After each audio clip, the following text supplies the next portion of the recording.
सदा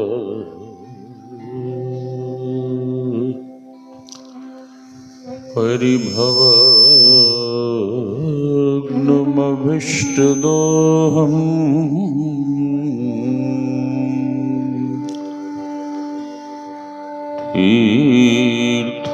तीर्थास्पदं शिवविरञ्चि नूतं शरण्यं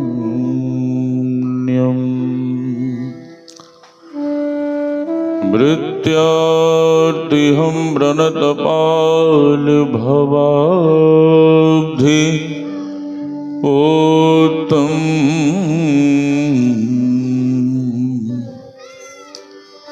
वन्दे महापुरुषते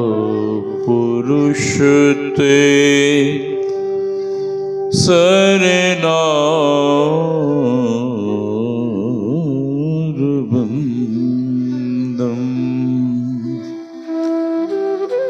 गुरुर्ब्रह्मा गुरुर्विष्णुः गुरुर्देवो महेश्वरः गुरुर्साक्षात्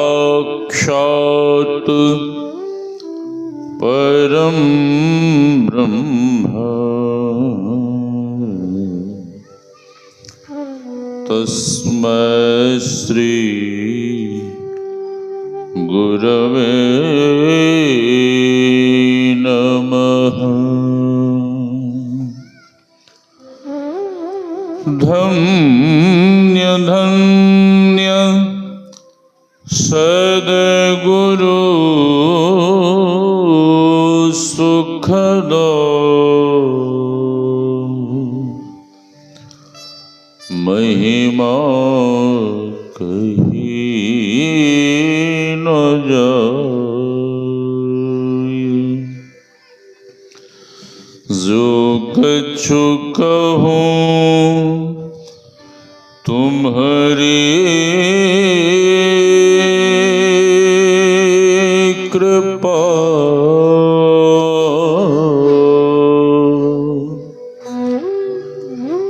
मोते कछु न बसाय। मेरा मुझ में कुछ नहीं, जो कुछ है गुरु तो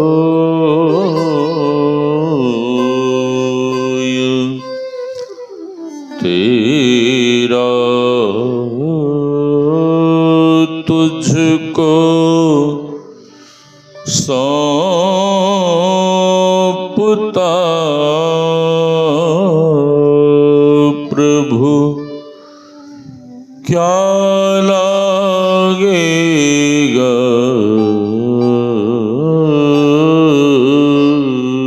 मोर। तेरा तुझको सौंपता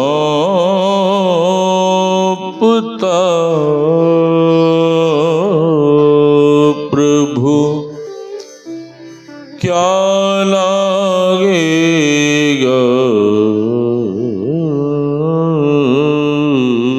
मोर।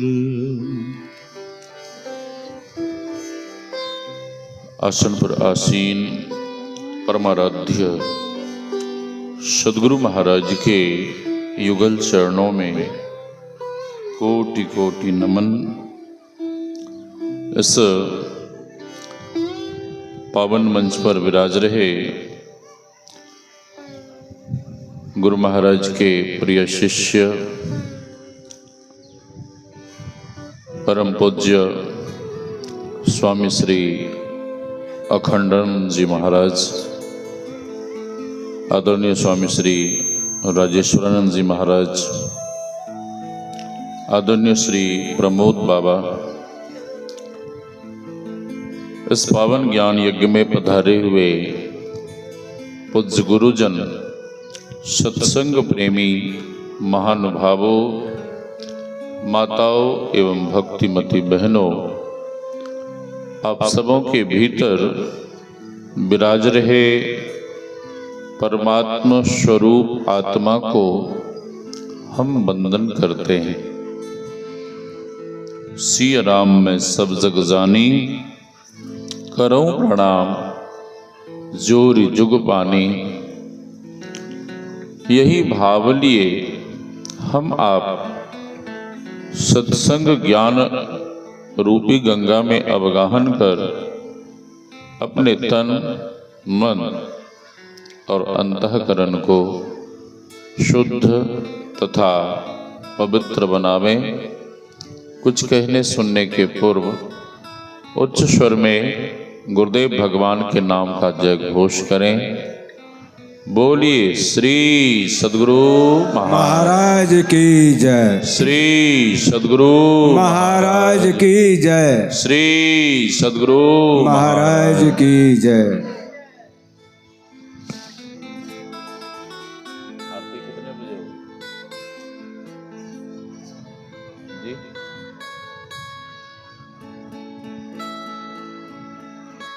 श्री सद्गुरु महाराज की जय।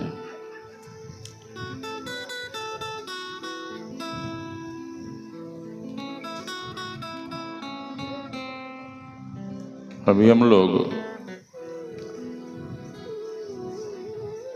भक्ति के संबंध में पाठ श्रवण कर रहे थे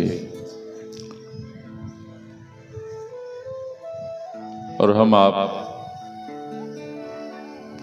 उस प्रसंग को सुन रहे थे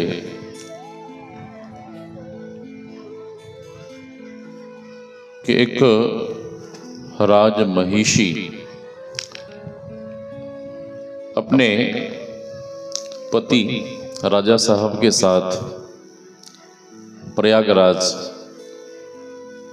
कुंभ मेले में गंगा स्नान करने गई। ऐसे ही संतों की सभा, सत्संग, भजन कीर्तन सुनकर उसका मन मचल गया और वो राजमहिषी कहती है अपने पति राजा साहब से कि नाथ, आप आज्ञा देते तो मैं संतों के बीच बैठकर सत्संग करती। राजा साहब ने बिल्कुल मना कर दिया। राजा साहब ने कहा कि नहीं नहीं, तुम बिल्कुल नहीं जा सकती हो। क्यों? कि तुम राजरानी हो।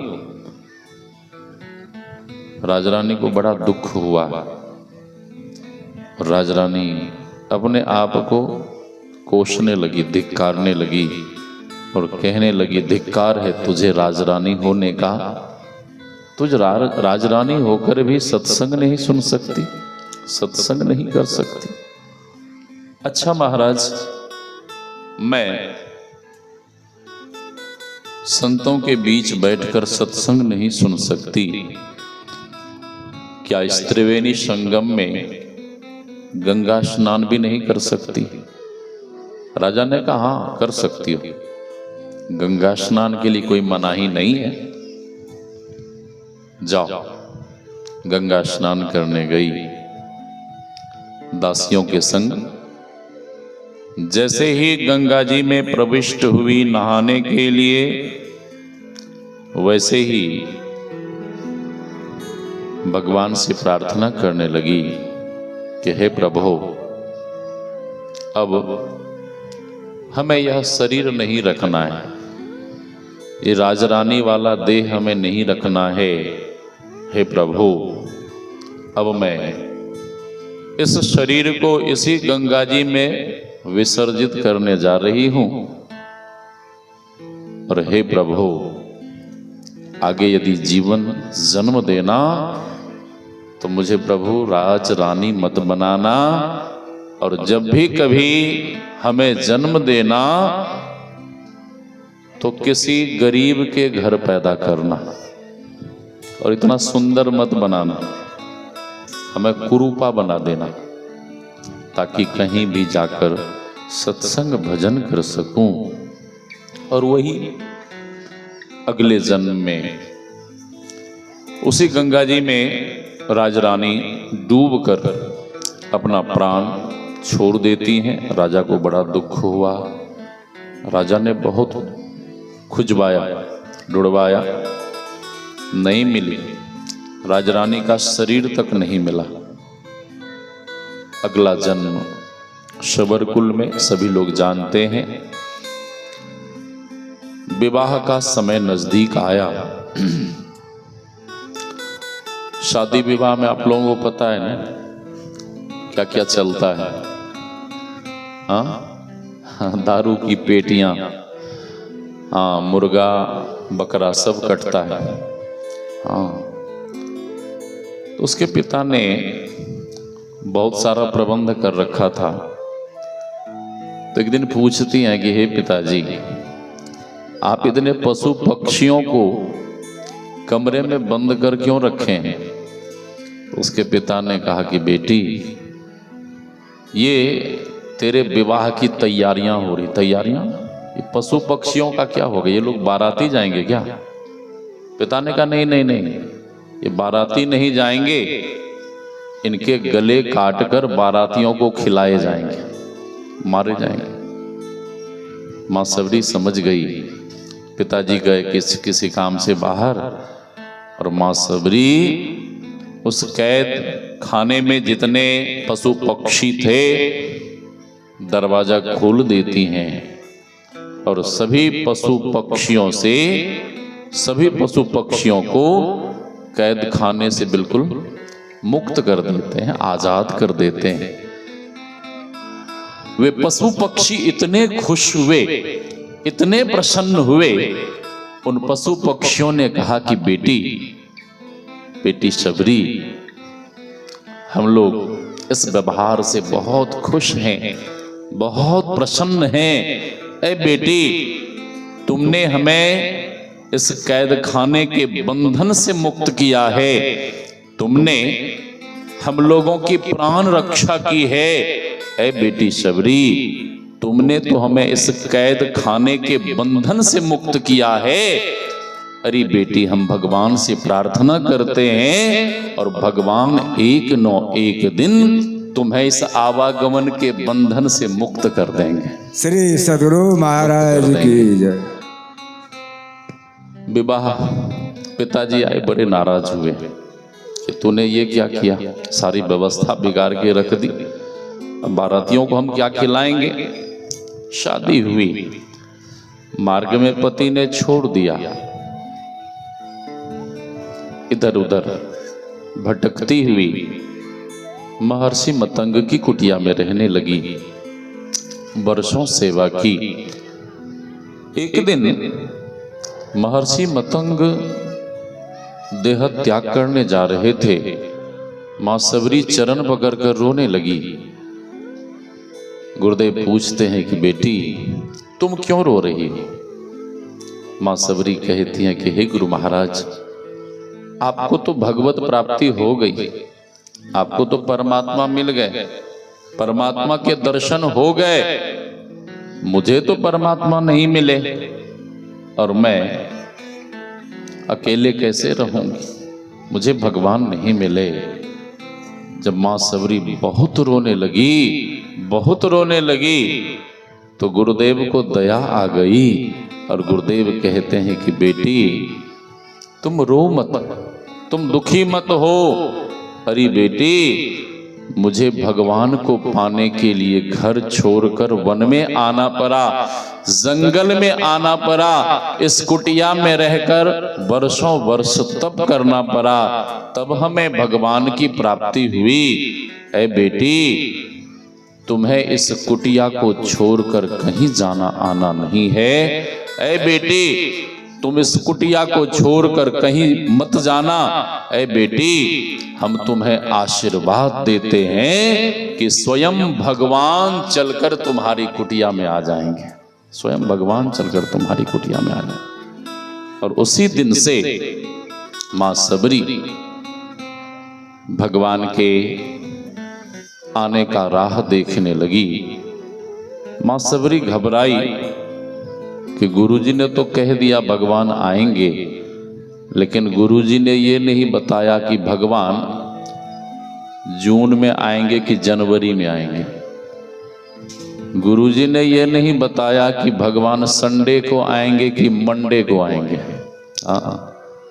लेकिन गुरुदेव के वचन पर विश्वास कर मां सबरी, एक भक्त ने लिखा, मुझको तो श्री गुरुदेव के वह एक वचन की आस है, जीवन के संग जो भी मिला वह सब प्रभु का प्रसाद है।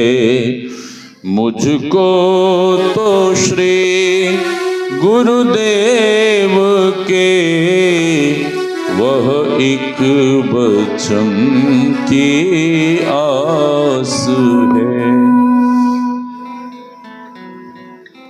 भक्त ने अपना भाव प्रकट किया, मुझको तो श्री गुरुदेव के वह एक वचन की आस है।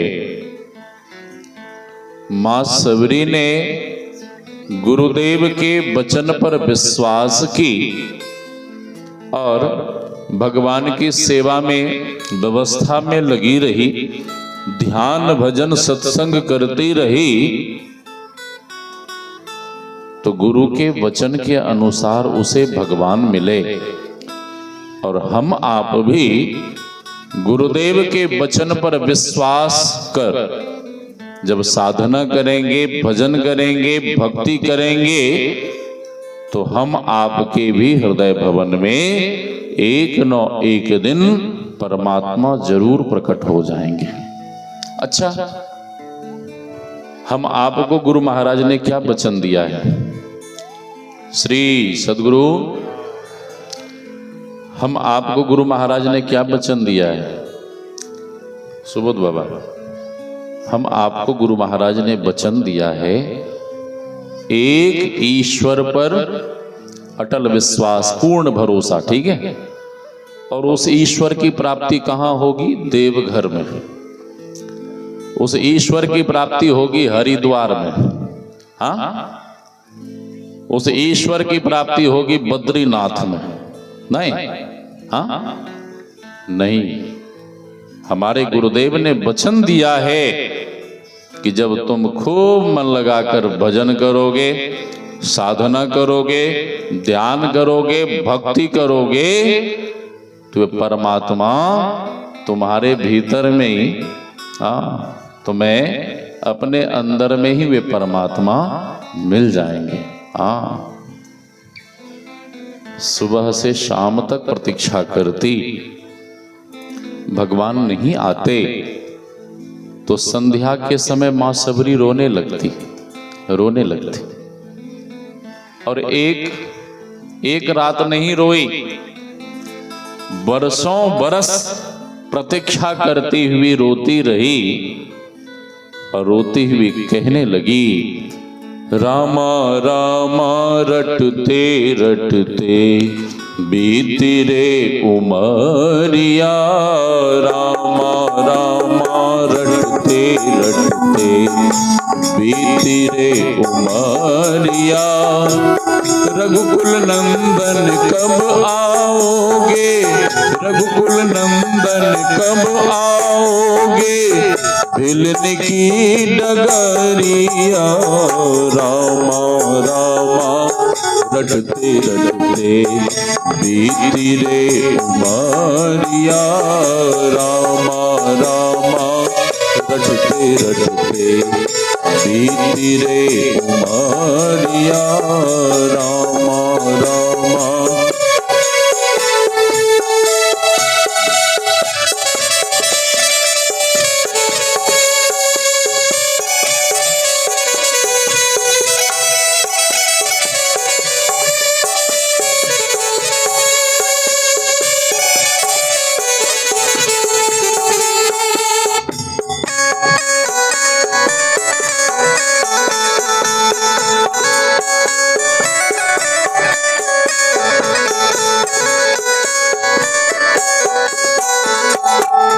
भगवान नहीं आए, भगवान नहीं आए तो मां शबरी पशु पक्षियों से, लता पता से पूछती, बोल बोल कागा मेरे राम कब आएंगे, श्री राम कब आएंगे। साधु महात्माओं ने कहा कि मां शबरी पागल हो गई है, लता पता पशु पक्षियों से पूछ रही हैं कि भगवान कब आएंगे। स्वामी राम तीर्थ जी महाराज को दुनिया वालों ने कहा कि ये सन्यासी पागल है, ये महात्मा पागल है। स्वामी राम तीर्थ जी महाराज ने कहा कि तुमने सत्य कहा, मैं पागल हूं। स्वामी राम तीर्थ जी महाराज ने कहा कि तुम लोग भी पागल हो और मैं भी पागल हूं, फर्क इतना ही है कि तुम लोग संसार के लिए पागल हो और मैं परमात्मा के लिए पागल हूं। हाँ, बहुत समय बीते, मां शबरी को शुभ संकेत मिलने लगे और मां शबरी कहने लगी, जब भगवान का आगमन हुआ तो मां शबरी कहने लगी, मेरी झोंपड़ी के भाग आज, सभी लोग गाइए, मेरी झोंपड़ी के भाग आज खुल जाएंगे, राम आएंगे। वो मेरी झोंपड़ी के भाग आज खुल जाएंगे, राम आएंगे, राम आएंगे, आएंगे, राम आएंगे, ओ राम आएंगे, आएंगे, राम आएंगे। वो मेरी झोंपड़ी के भाग आज खुल जाएंगे, राम आएंगे। वो मेरी झोंपड़ी के भाग आज खुल जाएंगे, राम आएंगे।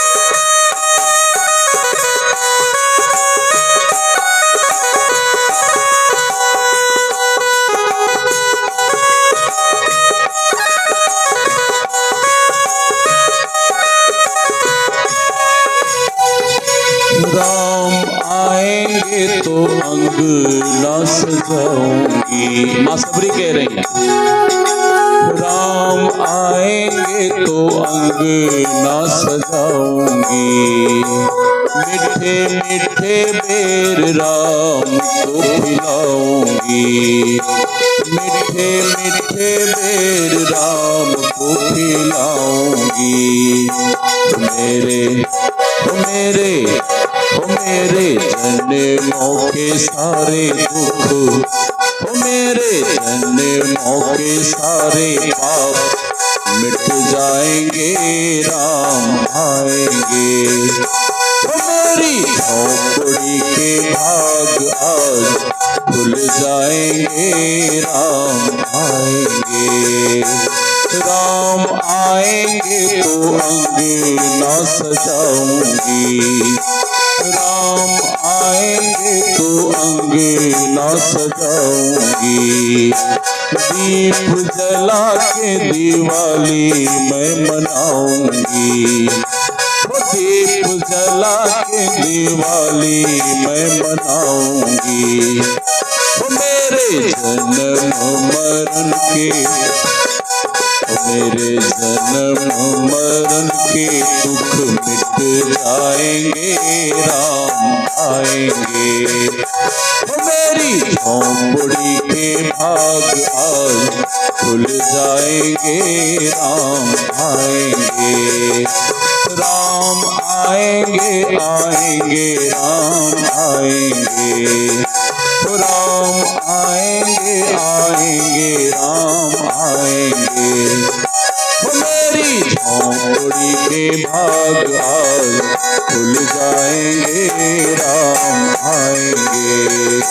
मेरी झोंपड़ी के भाग आज खुल जाएंगे, राम आएंगे। मेरी झोंपड़ी के भाग आज खुल जाएंगे, राम।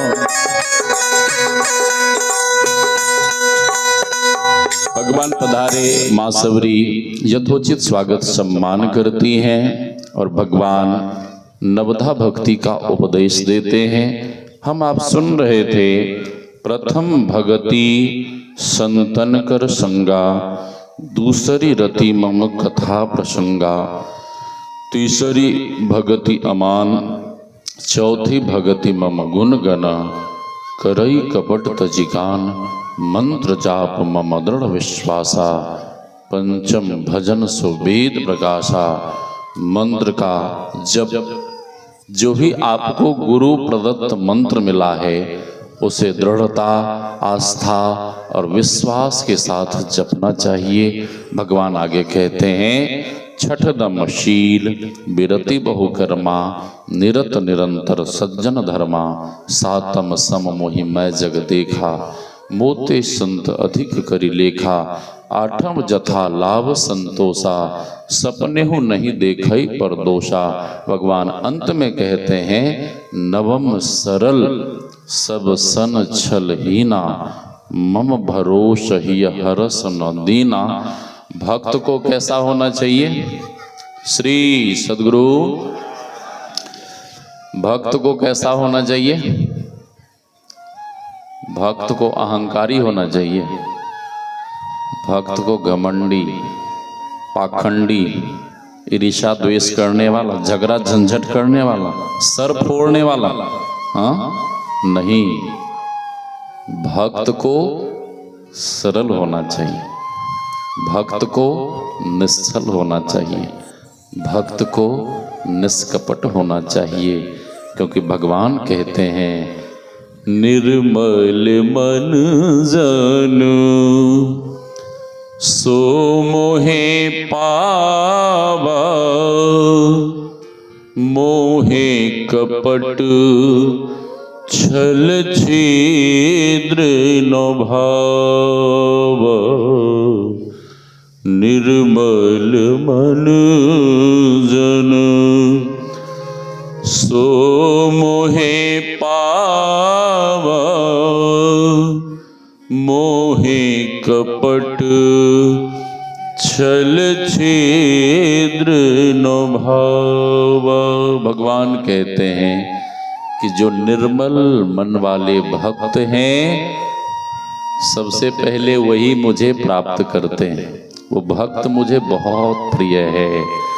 और मोहे कपट छल छिद्र न भावा, जिनके भीतर छल है, ईर्ष्या है, द्वेष है, अहंकार है, भगवान कहते हैं उससे मैं बहुत दूर रहता हूँ और वैसे मानव कभी भी मुझे प्राप्त नहीं कर सकते। आपको भगवत प्राप्ति करनी है तो माँ शबरी के जैसे जीवनचर्या दिनचर्या अपनानी होगी। माँ शबरी ने जिस तरह से भक्ति की उसी तरह से हम आपको भी भक्ति करनी होगी। हम आपको भगवत प्राप्ति करनी है तो माँ मीरा के जीवन का दर्शन कर हम आपको सीखना होगा। माँ सहजोबाई, माँ जनाबाई के जीवन चरित्र पढ़कर सुनकर हम आपको शिक्षा लेनी होगी कि भक्ति किस तरह से की जाती है। हाँ, मैं उधर नहीं जाना चाहूँगा, ठीक है। हाँ, मेरा थोड़ा सा लंबा वो होता है तो मैं समेट रहा हूँ, ठीक है। हाँ, श्री सद्गुरु तो संक्षेप में ही मैं सुनाऊंगा। माँ मीरा, माँ शबरी के जैसे ही एक गुरुदेव की परम भक्ति माई हुई, कुप्पा घाट आश्रम में पुराना गौशाला आप लोगों ने देखा होगा, अभी जो नया बना है वो नहीं, पुराना। उसी गौशाला में एक वृद्ध माँ अर्धरात्रि के समय भजन गा रही थी। हाँ, अर्धरात्रि के समय क्या भक्त लोगों को नींद नहीं आती है? आधी रात को भजन गा रही है, आधी रात को जगकर भजन कर रही है, आधी रात को जगकर ध्यान कर रहे हैं भक्त लोग।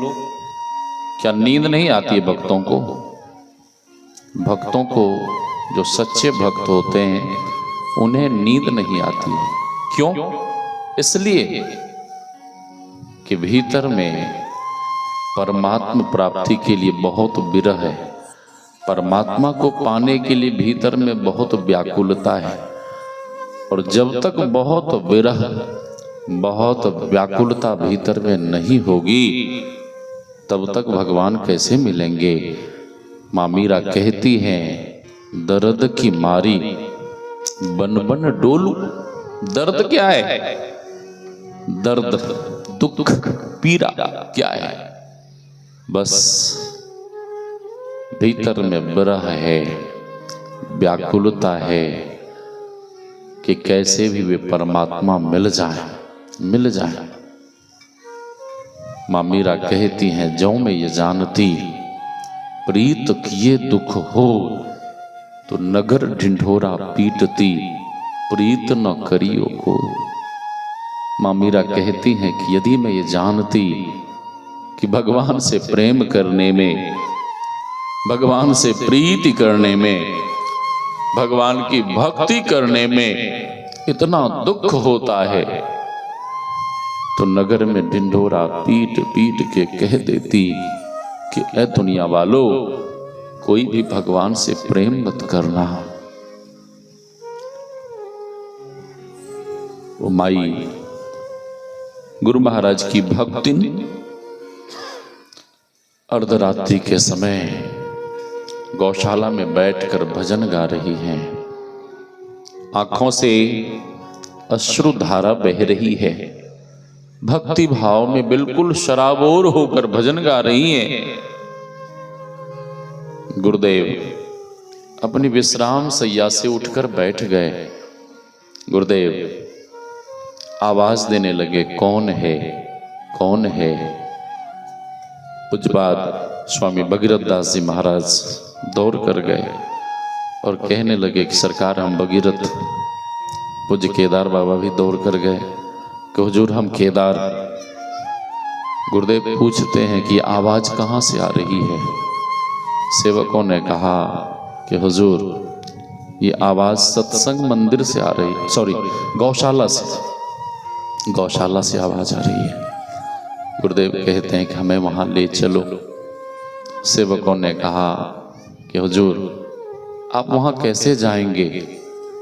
गौशाला में इधर उधर गोबर पड़ा हुआ है, घास फूस कचरा पड़ा हुआ है, आप कैसे जाएंगे? गुरुदेव कहते हैं कि मैं कह रहा हूं कि मुझे ले चलो। आदेश हो गया, सेवकगण ले गए। और जब वहां गए गौशाला के गेट पर, तो सेवकों ने पुनः निवेदन किया कि हुजूर देखिए ना कितना गोबर पड़ा हुआ है, क्या क्या पड़ा हुआ है, आप भीतर कैसे जाएंगे? गुरुदेव कहते हैं कि ठीक है, मैं नहीं जा सकता हूं तो क्या तुम लोग भी नहीं जा सकते? तुम ही लोग जाओ और उस भक्तिन माई को बुलाकर हमारे पास लाओ। सेवकगण गए,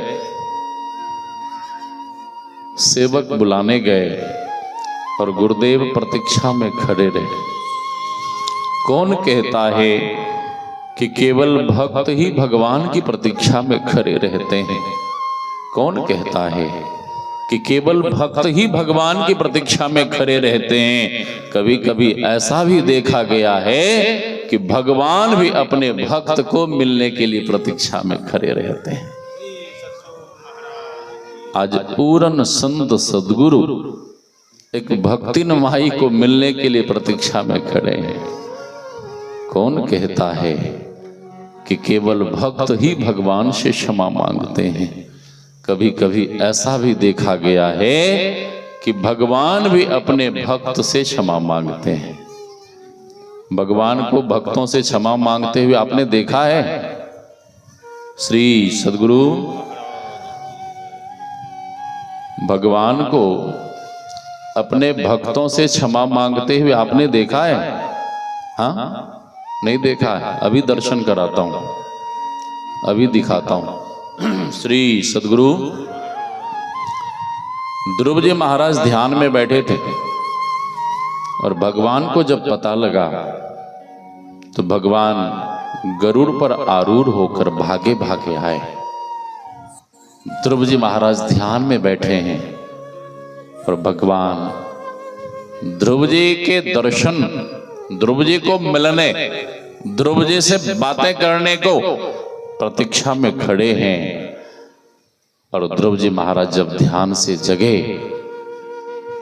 ऐसे नहीं जगे, भगवान ने जगाया, भगवान ने जगाया। ध्रुव जी महाराज तो बिल्कुल ध्यान में लीन थे।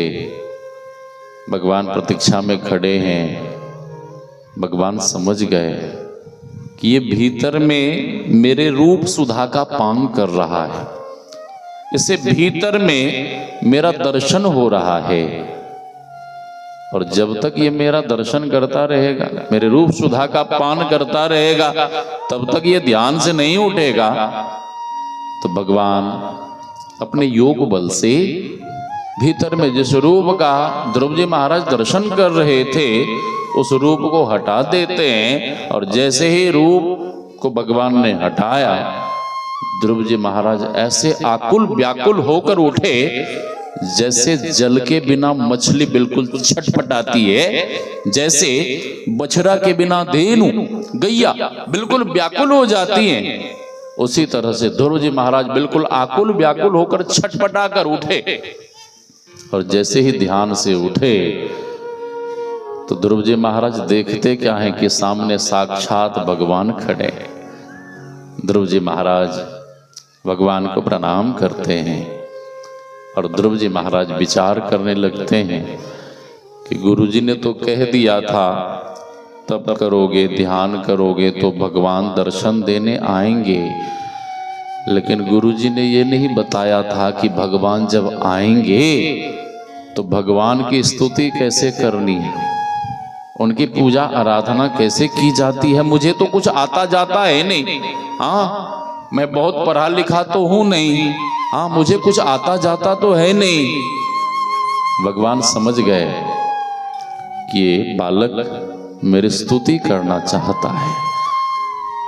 भगवान तुरंत अपना शंख ध्रुव जी के कपोल में स्पर्श करते हैं और जैसे स्पर्श करते हैं ध्रुव जी महाराज को समस्त वेद उपनिषद और धर्म शास्त्र का संपूर्ण ज्ञान हो गया।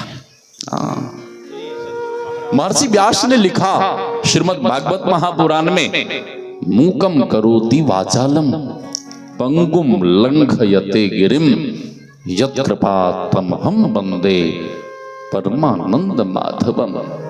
भगवान मूक को वाचाल अर्थात वाणी दे सकते हैं, ज्ञान दे सकते हैं। ध्रुव जी महाराज स्तुति करते हैं। भगवान अभय दान देकर जाने लगे। ध्रुव जी महाराज हाथ जोड़कर प्रार्थना करने लगे कि हे प्रभु, हमें इस संसार में नहीं रहना, संसार नहीं है रहने को, यहाँ दुख ही दुख है सहने को। इहु संसारे बहुत उस्तारे, कृपया पारे पाहि मुरारे।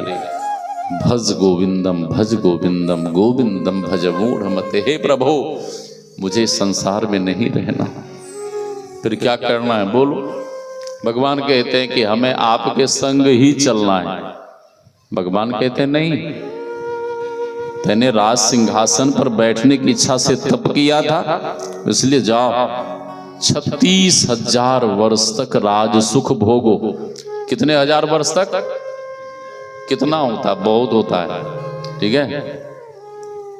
ध्रुव जी महाराज ने कहा कि प्रभु, आपकी माया बहुत बलवती है, आपकी माया हमें पकड़ लेगी, जकड़ लेगी। भगवान ने कहा कि नहीं, तुम घर परिवार में रहोगे, गृहस्थी सुख भोगोगे, हम तुम्हें आशीर्वाद देते हैं। घर परिवार में रहोगे, घर गृहस्थी में तो रहोगे, हम तुम्हें आशीर्वाद देते हैं कि तुम्हें कभी भी हमारी माया ना पकड़ेगी ना जकड़ेगी। जाओ। हाँ, 36,000 वर्ष तक राज सुख भोगते हैं। एक दिन भगवान के धाम से विमान आया।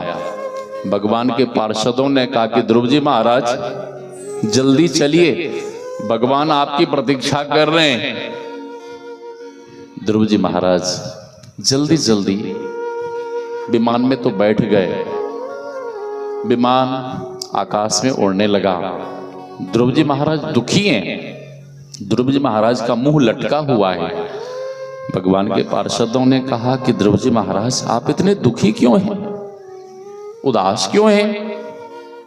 ध्रुव जी महाराज कहते हैं क्या कहूं, जल्दी जल्दी में मैं तो विमान में बैठ गया, लेकिन मेरी मैया तो घर में ही रह गई, मेरी माँ घर में ही रह गई। मेरा तो उद्धार हो जाएगा, लेकिन मेरी माँ का उद्धार कैसे होगा? भगवान के पार्षदों ने कहा ध्रुव जी महाराज आप कैसी बातें कर रहे हैं?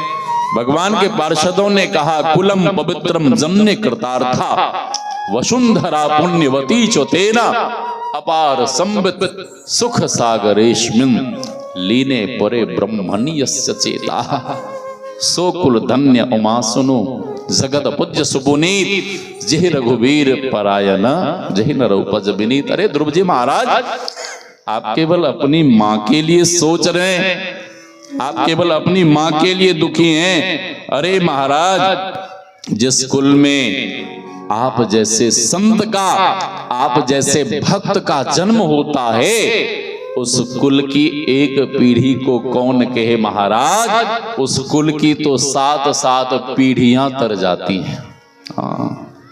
आप केवल अपनी माँ के लिए सोच रहे हैं, जरा सामने तो देखिए। हाँ, पर ध्रुव जी महाराज जैसे ही मुख उठाकर सामने देखते हैं, तो ध्रुव जी महाराज क्या देखते हैं कि मेरे विमान से भी आगे आगे मेरी माता का विमान जा रहा है। ध्रुव जी महाराज प्रसन्न हो गए। तो मैं कह रहा था कि कौन कहता है कि केवल भक्त ही भगवान की प्रतीक्षा करते हैं। आज पूरन संत सदगुरु एक भक्तिन माई को मिलने के लिए प्रतीक्षा में खड़े हैं। सेवकगण कहने लगे माता जी चलिए, गुरु महाराज आपकी प्रतीक्षा में खड़े हैं। अब माता जी कुछ नहीं बोल रही है। क्या माता जी बहरी थी? हाँ, बहरी थी माई? नहीं, भक्ति भाव में इतना सराबोर थी। साधक जब साधना करता हुआ, ध्यान करता हुआ, जब अंतर की गहराई में चला जाता है, साधक जब नादानुसंधान की क्रिया करता हुआ भीतर के शब्दों को सुनने लगता है, तो साधक भक्त बाहरी शब्द के लिए बहरा बन जाता है। वो भक्ति भाव में इतना सराबोर थी, इतना लीन थी कि बाहर कौन क्या बोल रहा है उसे कुछ भी पता नहीं लग रहा था।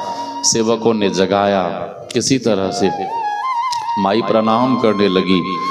सेवकों ने कहा कि हमें क्या प्रणाम कर रही हैं, आपकी प्रतीक्षा में गुरु महाराज बाहर खड़े हैं।